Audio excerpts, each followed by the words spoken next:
En 2022, l'Organisation mondiale de la santé a publié une donnée que personne ne devrait prendre à la légère.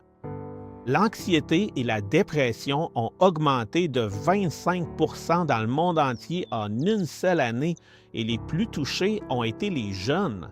Pas ceux qui vivent dans des zones de guerre, mais ceux qui vivent dans des villes normales avec des études, un téléphone et une apparente stabilité. Des jeunes qui ont fini leurs études et n'ont pas trouvé d'emploi, qui travaillent dur et peuvent épargner, qui voient les nouvelles et sentent le sol se dérober sous leurs pieds. Ce nœud dans la poitrine a un nom, la peur de ce qui s'en vient.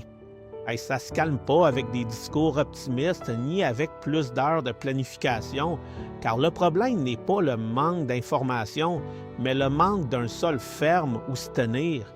Jésus n'a pas ignoré cette angoisse.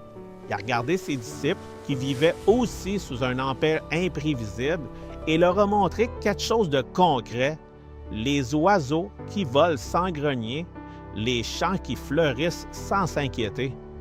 Pas comme un argument naïf, mais comme la preuve d'un père qui prend soin de ce qui est petit avec une attention qui ne faillit pas. S'il soutient ce qui n'a pas de voix pour demander, comment ne soutiendra-t-il pas celui qui crie vers lui? L'avenir restera incertain, mais il y a une énorme différence entre l'affronter seul et l'affronter accompagné par celui qui le connaît déjà. Ce sont des paroles de vie. Déposez en lui toute votre angoisse, car il prend soin de vous. 1 de Pierre 5,7.